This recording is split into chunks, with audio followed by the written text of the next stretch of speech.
welcome to episode 24 of Book Writing Tips, quick tips for new and seasoned authors, and I am your host, Alba Arango. In today's episode, I want to talk about something that is crucial to your writing, and that is your setting.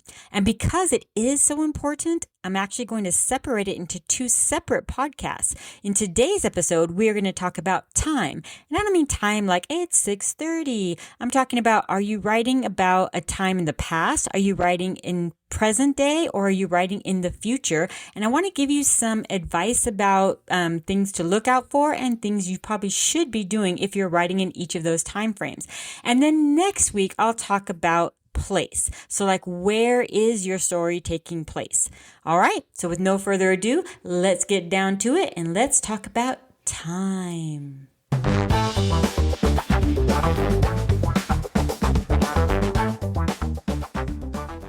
Alrighty then, today's episode will be in two parts as always. And in the first part, I will talk about those of you who are writing in the future.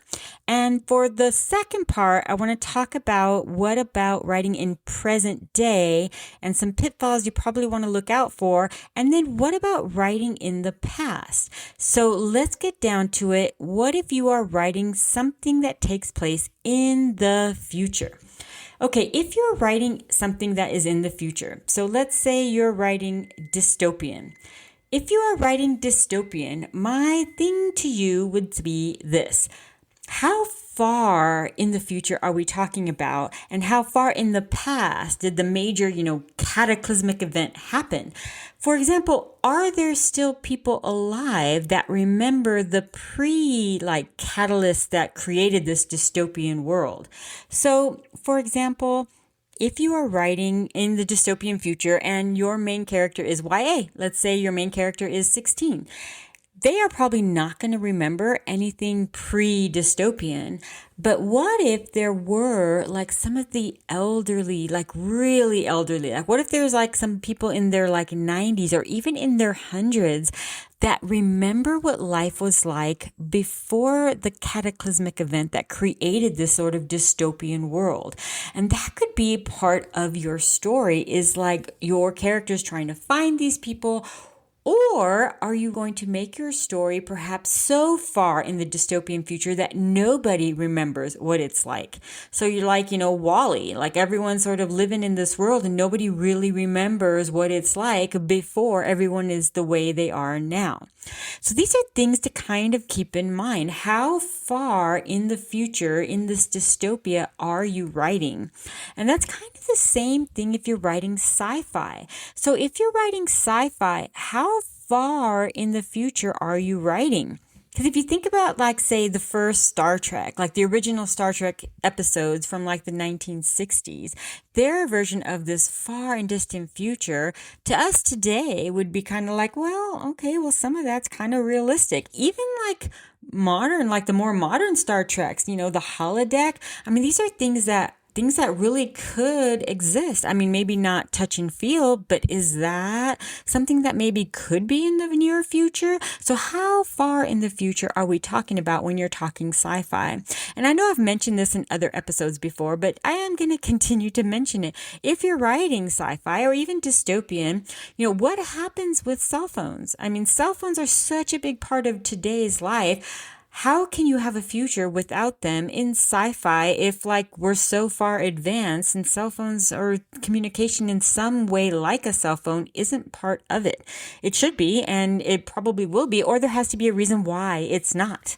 And that's something to think about if you're writing, sci-fi. And even if you're writing dystopian, I mean, do they have things like electricity, or are they really living so far dystopian that they don't have any kind of, modern technology? So these are all things to consider when you are placing your setting in the future. Now, let's talk about present tense, but before I do, it's time for the crazy law / writing prompt.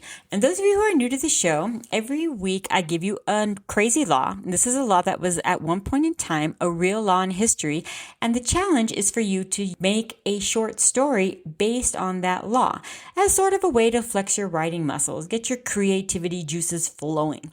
So here we go. With no further ado, here is this week's writing prompt. In Leahy, I may have said that wrong, Washington, men are forbidden by law to blow their noses outdoors lest they frighten a horse. Haha. And I think you could all totally write a story as to why they would have made that a law or why someone insisted that become a law. All right, let's get down to it. If you are having your book take place in the present day, which is, most books, there's a few things that you need to kind of consider if you're making your setting take place now. And that is, you want your story to be a sort of generic now, not a super specific like 2025 now. Of course, consider the fact that in 2025 you're writing the story. By the time it actually gets published, unless you're sub-publishing it and are like fast-tracking it to by the end of 2025 it's going to be out. But if you're thinking traditional route, you're looking at at least a couple years in your future. So keeping that in mind, anything that is trendy right now is not going to be trendy in 2 or 3 years. And I'm talking everything from like politics to like slang. If you're using a lot of slang words today, they may be completely out of date in like 5 years, even 10 years. And what you want is your book to be read and appreciated for years to come. So being very specific to trends may turn a lot of future readers off. And I'll give you a great example. If you wrote your book during mandatory quarantine, right? 5 years ago during the massive COVID, right? Quarantine, everyone's wearing masks and you couldn't go anywhere without masks. And that was such a part of our lives, such an everyday part of our lives for so many months that if you wrote your book taking place then, nobody could imagine that there is going to be a time when masks are just gone. I remember going to the eye doctor and my eye doctor saying, yeah, I don't think I'm ever going to not be wearing a mask when I work. And that was 5 years ago. And now it is so not even a thought in your mind to if you have a mask in the car, do you have one in your purse? Do you have one that matches your outfit? That's not even a thought in our mind because that was such a part of our lives 5 years ago and now it's not. So that's what I mean. Things that are trendy now may not be trendy 5 years down the road. So think about that as you are writing your book. If it's taking place in the now, just make sure you do include things that are a part of our life and for the foreseeable future will be a part of our life, like cell phones. Like I can't imagine 5 years from now, cell phones no longer being trendy. Cell phones have been around for a long time and they're going to be around for a long time. And that's a big deal if you are writing present day. It's such a part of our lives. And I don't imagine that is going to change. People are still going to be using microwaves in 5 years.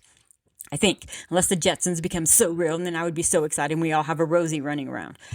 But that's what I'm talking about is think about things that are really trendy right now that weren't trendy 5 years ago, because they probably won't be trendy 5 years from now. But things that are a part of our lives right now and have been for a while, at least 20 years, are probably still going to be around for the next 5 years. So those are things you do want to incorporate into your story. Now, if you are writing in the past, let me just tell you what I know. One agent I remember listening to very early on in my career. I went to a session for children's authors, and I would say I was probably in my late 40s at the time. And I would say most people in the room were about my age or older, all writing children's books. And the agent was probably in her 60s, and she's kind of reading the room when she's talking. And then she kind of started to notice that some of the people in the room were talking about their books and that their books were taking place in like the 70s. And she asked one guy and she was like, why? Why is your book set in the 70s? What is so crucial to the storyline that your book needs to take place in the 70s?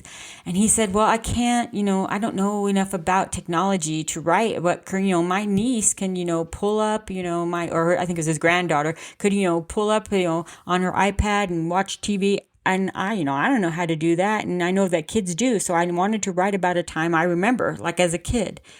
And I remember the agent kind of nodding, and then she made this whole kind of spiel about if your book is not taking place today, and this was for kids' books, but I think this applies to everyone. If your book is not taking place in present day, there needs to be a reason why.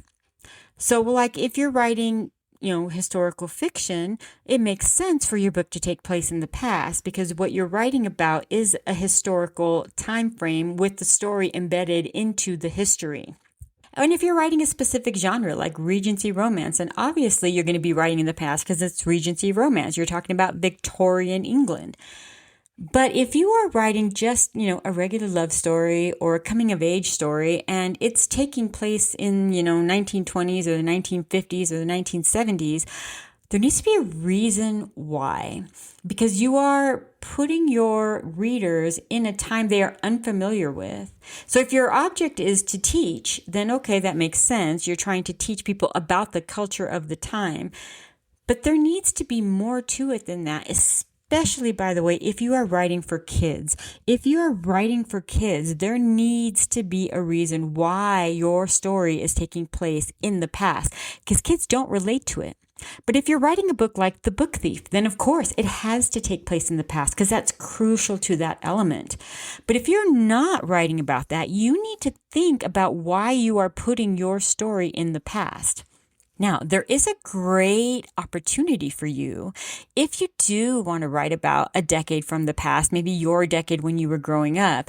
You can not only have a major audience, like a target audience you're writing for. Say it's a coming of age book, so your target audience is like 12, 13, 14, 15 years old, but you could have a secondary audience, and that could be for adults. Now, let me give you probably the greatest example of this, and that is like Stranger Things. So if you have not seen Stranger Things, it's a cool way to incorporate a coming of age story while yet having a secondary audience that is older.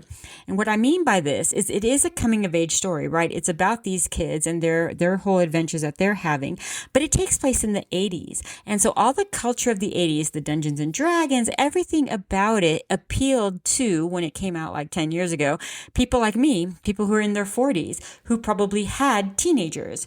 And so this was a great opportunity to make a story for kids that is also going to be fascinating for their parents and sort of bridging the two audiences together. And if you can do that, that is a fantastic way and reason to take your book and set it in the past as a way to sort of bridge the gap between generations. But if you're not planning on doing that and your book is just like, well, I don't know how to incorporate technology, so I'm just going to make it in the 70s, your modern readers aren't going to be able to relate to that.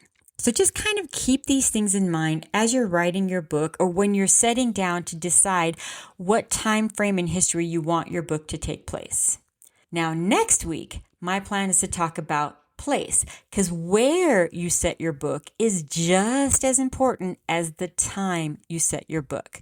So be sure to tune in next week for this. And if you are enjoying this, please, please, please give a like, subscribe, leave a comment if you think of something that you would like me to talk about. I sure would love to address whatever comments that you have. Until then, be safe, take care, and I will see you next week.